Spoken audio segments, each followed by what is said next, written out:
اس مین کہ ابھی تو شروعات ہے اور اب کسی منطقی انجام تک پہنچا کے ہی ایران اس معاملے کو پھر سکون سے بیٹھے گا. تہران ہم دیکھ رہے ہیں کہ جب اسرائیل نے فرسٹلی اٹیک کیا تو تبھی تہران پہ سب سے پہلے کیا. اب تہران کے شہریوں کو یہ ہدایت دی گئی ہے کہ شہری چھوڑ کر پرسکون جگہوں پر وہ شفٹ ہو جائیں, محفوظ مقامات پر. جی سائم, یہ ایک اور انڈیکیٹر ہے. بنیادی طور پر جب آپ اپنا شہر خالی کراتے ہیں تو اس کا مطلب یہی ہوتا ہے کہ ایران ریلیٹیولی لانگ ٹرم لڑنا چاہتا ہے. اس کو معلوم ہے کہ تہران بہت بڑا مرکز ہوگا ٹارگٹ کا, اسرائیل کا بھی اور امریکہ کا بھی, اور لاسٹ ٹائم بھی تھا. انہوں نے بہت زیادہ انفراسٹرکچر ڈسٹرائے کیے تھے, خاص طور پر ملٹری ہیڈ کوارٹرز, ان کے کمانڈ اینڈ کنٹرول, سائنٹسٹ کو ایلیمنیٹ کیا تھا, لیڈرشپ کو ٹارگٹ کرنے کی کوشش کی تھی. مجھے ایسا لگتا ہے کہ یہ اپنے لوگوں کو ایک تو سیکیور کر رہے ہیں, اور دوسرا جیسے ایک ایلیمنٹ آف تہران بہت بڑا شہر ہے, اور ایک ایلیمنٹ آف پینک سے بچانے کے لیے, کیونکہ اتنے بڑے شہر پر ایک بام بھی گرے تو پورے شہر میں ایک ایلیمنٹ آف اینگزائٹی یا پینک مچ جاتا ہے. تو آئی تھنک جس کو کہتے ہیں کہ بہتر اپنے آپ اسٹریٹجی کے طور پر اب ایران کم بیک کرنے کی کوشش کر رہا ہے, جس کے اندر اپنے لوگوں کو چاہتا ہے. کیونکہ ظاہر ہے ایران جیسا شہر اگر ظاہر ہے ہٹ ہوگا اور اگر کیجویلٹیز ہوں گی اور سویلینز مارے جائیں گے تو حکومت پر ایک پریشر بلڈ ہو جاتا ہے کہ وہ سیز فائر کرے یا کمپرومائز کرے, اور لوگ یہ وجہ جاننا شروع ہو جاتے ہیں کہ دیکھیں ہم کیوں پرولونگ کر رہے ہیں اننیسیسری, خاص طور پہ ان کا خاندانوں کا جن کا نقصان ہوا ہوتا ہے. تو میرا خیال ہے وہ اپنا نقصان کم کرنے کے لیے اور اپوننٹ دشمن کا نقصان زیادہ کرنے کے لیے اپنی بہتر پلینگ فیلڈ اپنے لیے چوز کر رہے ہیں. اس کو سمپل لفظوں میں یہ کہنا چاہوں گا. لیکن سب چیزیں جاننے کے باوجود اصل ہم جو حقیقت نہیں پہنچ پا رہے, وہ مجھے لگتا ہے اب تک کہ اب وہ ایرانین لیڈرشپ کو ہی امریکہ ٹارگٹ کر رہا ہے. کیونکہ پہلے ہم سوچتے تھے کہ آیا وہ لیڈرشپ کو ٹارگٹ کرے گا, صرف رجیم چینج کرے گا, آیا ملٹری کا جو ان کے آرسنل ہے, میزائلز ہیں, ویپنز ہیں, بیلسٹک میزائلز ہیں, کروز میزائل, ان کو ٹارگٹ کرے گا, یا نیوکلیر پروگرام کو رول بیک کرے گا. لیکن مجھے ایسا لگتا ہے کہ کچھ عرصہ پہلے جو انہوں نے پہلے مظاہرے کروائے, ان کو ٹریگر کیا, پھر وہ کامیاب نہیں ہوئے, اور آج تو پریزیڈنٹ ٹرمپ نے بالکل لاؤڈ اینڈ کلیئر کہہ دیا ہے کہ جناب ایرانی لوگ ٹیک اوور کر لیں, ہم نے ہم اب آ گئے ہیں فائنلی آپ کی مدد کرنے کے لیے.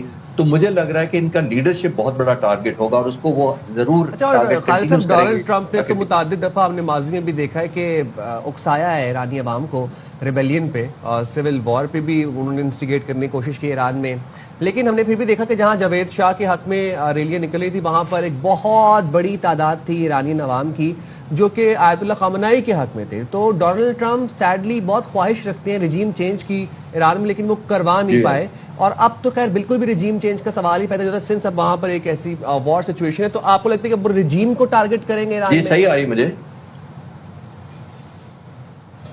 خالد صاحب, آپ تک میرا سوال پہنچا ہے؟ جی میرا آپ نے کہا ہے کہ بنیادی طور پر تھوڑی سی آڈیو درمیان میں ڈسٹرب ہوئی تھی. میں ریپیٹ کر دیتا ہوں. میں آپ سے جاننا چاہ رہا ہوں کہ ماضی میں ہم نے یہ دیکھا کہ ڈونلڈ ٹرمپ بڑے خواہاں تھے ایران میں رجیم چینج کے, اور لیکن وہاں پر ہم نے دیکھا کہ جب ڈونلڈ ٹرمپ نے اکسایا عوام کو یا وہاں پر انسٹیگیٹ کرنے کی کوشش کی سول وار, تو جہاں پر جاوید شاہ کے حق میں بہت سی ریلیاں نکلی, وہاں پر آیت اللہ خامنائی کے حق میں ایک بڑی تعداد تھی عوام کی, جمع غفیر باہر آتا تھا, جو کلیئرلی بات شو کرتا ہے کہ آیت اللہ خامنائی کے پاس وہاں پر ایک برتری حاصل ہے ایران کے اندر. آپ سے جانا میں یہ چاہ رہا ہوں کہ اس ٹائم پر رجیم چینج تو نہیں ہو سکتی کیونکہ ایک وار سچویشن ہے, ایران از ان مڈل آف اے وار. تو کیا اب امریکہ کی جانب سے اور اسرائیل کی جانب سے رجیم چینج نہ صحیح لیکن رجیم کو ٹارگٹ کیا جائے گا؟ دیکھیے بنیادی طور پر سائم بالکل آپ نے ٹھیک پوائنٹ آؤٹ کیا کہ ان کا الٹیمیٹ ایم تو یہ ہے کہ آئیڈیلی ان کے لیے, لیکن ان کے لیے جو نیگیٹو سائڈ ہے کہ آلٹرنیٹ لیڈرشپ پچھلے دنوں پچھلے 40 سالوں میں ہے کوئی نہیں یہاں پہ. جو ایرانی جو شاہ تھے پچھلے, ان کے جو بیٹے ہیں وہ پچھلے آلموسٹ 17 سال کے چلے گئے تھے, اور پچھلے آلموسٹ 45 ایئر سے باہر رہ رہے ہیں. پہلی بات تو یہ ہے.